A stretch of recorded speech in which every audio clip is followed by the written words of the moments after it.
Okay, here in East Aurora, what we have is a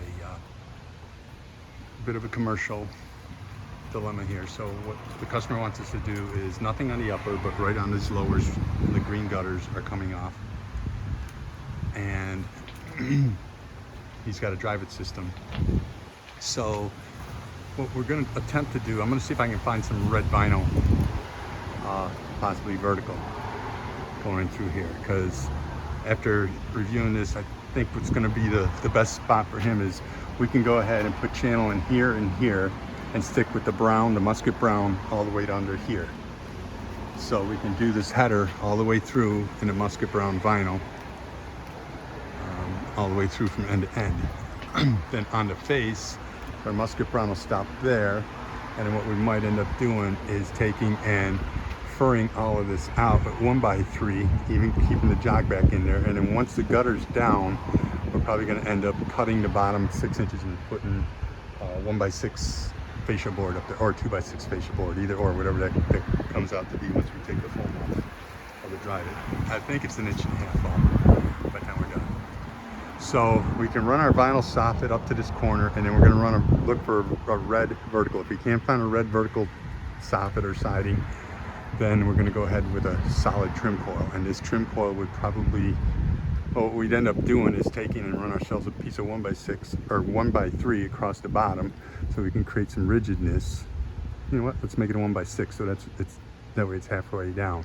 So we would go up 3/4 onto the coil will go up 3/4 onto that ribbon up top, come out, come down, come out, come down, and then go in and cap this all off. So we create another line, for lack of better words, and we would stop at the signs. At the top of the signs, when the gutters come off, we're going to go ahead and that whole gutter is going to go up 3 inches more because it's not under the drip edge. You can see how the gutters are way below the drip edges start. So we're going to get up underneath that drip edge, provided we can. There might be something that's restricting them from doing it, and of course all these old spikes and frills are going to be gone. But once the gutter is coming off, we're going to make that determination whether we can just flash it as it is, that all these signs are going to come, the trim coil is going to go up underneath the drip edge onto the sign with a little bit of a pitch out and down 3/4 inch onto the signs, so no water can get behind those signs. Okay, and then when we butt to the side of the signs, we can take in silicone caulk. Then we're going to have a little bit of trim underneath the signs where the bottom of the drive-it is. So all this one section goes over to this downspout here on the side. We'll probably end up, because this hole isn't big enough anyways, but we'll probably end up replacing this sign and making it work. Okay, and then around the other side of the house, their building, we're going to do the same. It's all the lowers only. We're going to do the same all the way across. All 3 signs are going to get flashed. In this area here, you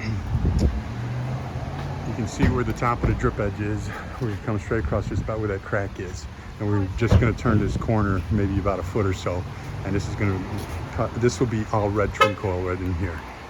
Okay, and that'll work out. And then the new gutter, again, you can see how low the gutter is. It's way below the drip edge.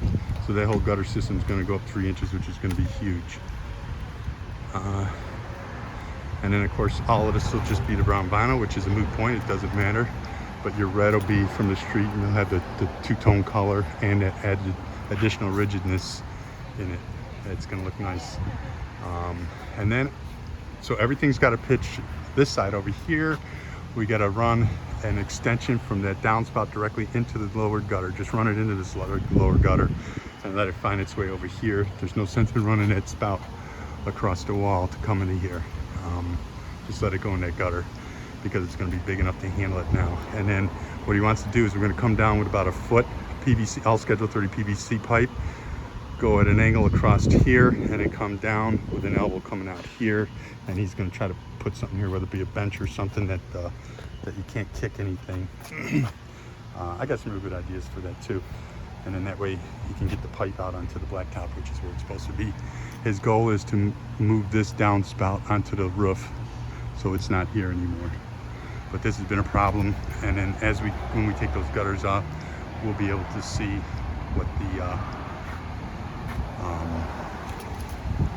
if there's any water trails coming behind that gutter. But you can see like this one's wearing out mainly because of those spikes, or possibly the roof drip edge. Maybe it doesn't go back far enough too, and we'll be able to see it when we get it off. But he's got some stops in these rises of the standing seam, and then some of them are missing. But yeah, if he's got more foam, he can go ahead and glue that in there, and that way it won't be a problem. Oh.